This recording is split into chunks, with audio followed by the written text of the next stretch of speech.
Don't forget to subscribe. It's free. And hit that notification bell. This video is sponsored by Ash Gilpin. Find this book and others by Ash on Amazon.com. Forgotten Christmas by Ash Gilpin. Imagine, for a moment, a time without holiday cheer. No carolers or gifts to ring in the new year. A time to be with kith and kin, forgotten those days of kindred celebration. It wasn't until a cold December day when three best of friends got together to play. They happened upon an old broken down shack, remains of a secret still kept intact. It was as if they had walked into another time, back when carolers sang and jingle bells chimed. A spectacle of lights and decorations filled the room. Eggnog and candy canes left out to consume. Earmuff to earmuff, they stood wide in wonder, frozen in speech from the spell they were under. It was there they decided to make a pact, to do whatever they could to bring this holiday back. But before they could set out on such an endeavor, they had to know whoever, whatever, ended this holiday forever. And who better to ask than old Mrs. Marley? She was, after all, the wisest by and largely. Together they rode to her house on the shore. They walked up her front steps and knocked on the door. "What do you want?" A raspy voice came roaring. "We need to know about Christmas," they replied, hearts all imploring. Without further ado, the door promptly came open. "Hurry, come inside. It's freezing. You must be frozen. Now, how did you hear of this holiday name? It was Timmy. He did it. He's the one to blame. Now gather round, come closer. I have for you a story about a little boy named Willie and his unwavering desire for glory." Christmas was, indeed, Willie's favorite time of year. He'd set out milk and cookies and wait for the sound of 8 tiny reindeer. He wanted nothing more than to be an elf in Santa's shop, to laugh and dance and make toys all day while drinking Santa's pop.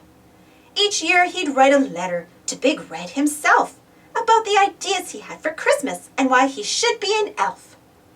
But each year the response came back the same. "We thank you for your interest. Please try back again." As you can imagine, this rocked Willie to his core. Willie threw away the letters. He wanted so much more. "I'll go up to the North Pole and take one of Santa's trees. He'll never know it's missing. I'll return it before he leaves. I'll use its magical powers to make gifts for girls and boys. I'll prove myself to Santa with my inventions of mechanized toys." But Willie's plan had a folly for which he was soon to become aware. Taking that tree from Santa Claus had repercussions he couldn't bear. For little did he know he broke the source of all its power. The absence of its siblings left it wilted like a flower. But this was just the start of an event like no other. The other trees in Christmasland began to wilt like one another. Without the magic of the trees to give power to Santa's shop, Christmas as we knew it came halting to a stop. "What have I done?" Willie thought to himself. "I've ruined Christmas for everyone. I'm not worthy to be an elf." And so Willie, in all his disgrace and shame, ran away forever until time forgot his name. Winters came and went, and Christmas soon was lost. The fleeting memories of joyous times melted away like winter's frost. Now, it's been said that the return of the tree would undo what's been done. But until that day reveals itself, there'll be no Christmas for you, for me, for anyone. So where do we go? What do we do? How do we make this oppression end? Search your feelings. You know the answer. Just look to your friend. She's right, you know. Yes, of course. The answer is right in front of us. We'll find that tree that Willie took and return it to St. Nicholas. So they set off on a mission to find Santa's missing tree. Days and weeks and months went by before they stumbled upon what just might be. A letter, a clue, from Willie addressed to Santa Claus himself. "I'm sorry I stole your Christmas tree. I'll never be able to forgive myself." But this letter postmarked to Santa was stamped, "Return to sender." If only Santa had received this note, imagine all that he could render. The return address on the envelope gave the boys much needed direction. It led them back to the shack where they first found purpose and introspection. Returning to the shack, you see, had resulted in more than they had expected. For what, at first, had gone undetected, the moonlight's glow now projected. Could it be? I think it could. The man who ended Christmas?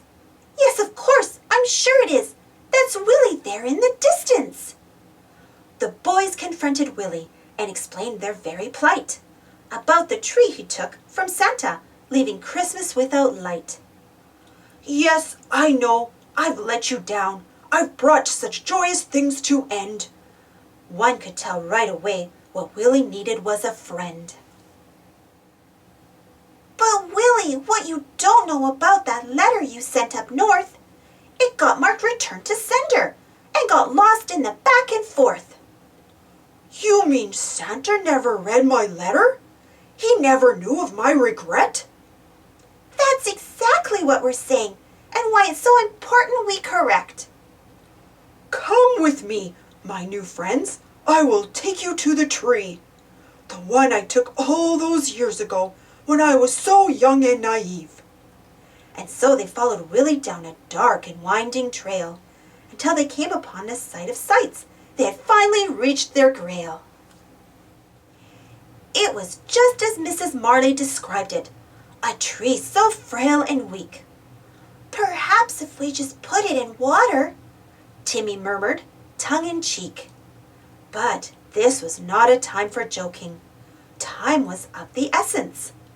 "Let's get this tree back to Santa so he can return to making presents."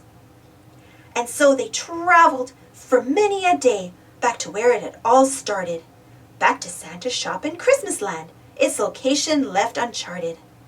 But what they had returned to, with their mission so absolute, was a land time had forgotten, one oh so cold and destitute. Willie's eyes began to water, seeing all that he had caused.